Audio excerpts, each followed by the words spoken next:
kula matur ten panjenengan, beliau niki adalah guru kula.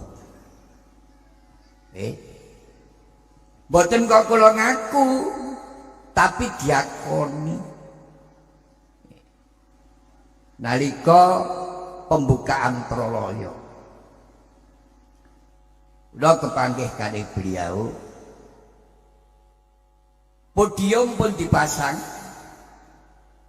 Yai Mail didhawuhi, Gus, podiume gak usah dienggo ae. Nggih. Wis ayo dibeberno kloso wae. Kene Troloyo pesarian beberno kloso. Mbak Ut ngendika dhateng Yai Mail, Gus, protokole sampean engko sing qiraah aku ahli swarga. Waktu niku kula tasih Joko sing nasihat engko Gus Husain. Lha jentakno niki. Bareng kaya ngoten Mbah Yai Mail dadi protokol, Gus Ut qiraah kula didhawuhi supaya nggoceki cagake mik. Nggih ngoten Mbah Ut qiraah. Mantun ngoten ngujeng. Qiraah ahli swarga. Ati kula marem.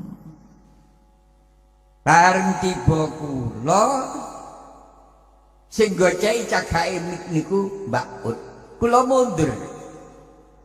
Mundur kula niku mboten mundur krana napa-napa nggih ajrih, nggih takziman wa ikraman. Mbak Ut kok terus dawuh, awakmu gak gelem tak wuruk. Subhanallah. Nyedhek orene, nyedhek orene.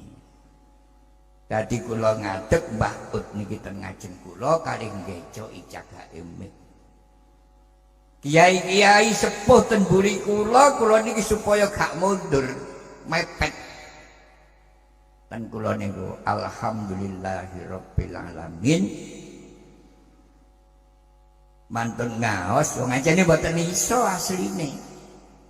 Tadi kula mantun ngaos langsung diambungi kali Mbak Ut niki alhamdulillahirabbil alamin.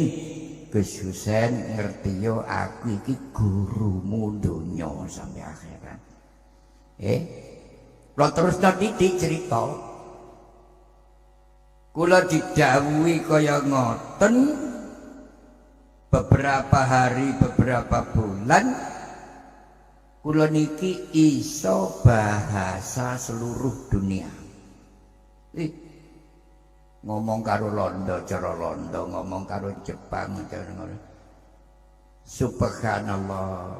Dipanggi malih kula dirangkul diambungi. Bahasane kuwi ilang ngono kabeh. Mbah, kula mboten saged. Niki nggih panjenengan ingkang ngicali. Ya tak hijabi alhamdulillah. Dawuh ngoten niku lali pleng. Ya saiki gak iso bahasa apa-apa. Sampai bahasa Arab yaumiyan kula mboten iso. Tapi hikmahe kula nek nang Mekah nang Madinah wong mriko niku gedhe cilik tuwek enom nek ten kula niku cara Jawa. Niki selalu kula inget-inget. Tibake badhe seda sekitare niku didhawuhi aku lek kapundhut serbanku terno nang Karangnangka nanggone Gus Husain. Dadi serbane teng Karangnangka tapi mboten wani ngenggo kula niku. Kuwatir kualat. Lho kula diambungi krana seluruh bahasa ditutup. Al-Maghfurlah ngendika wis pokoke kabeh iki tak wehno anak putumu ila yaumil kiamah. Kula lek eling ngoten niku mek kudu jerit-jerit mawon subhanallah. Para rawuh sing ya terus cerita ngoten mawon. Niki wau nyisih dadi panjenengan niki nggih cek niruh nek kula niki santrine almarhum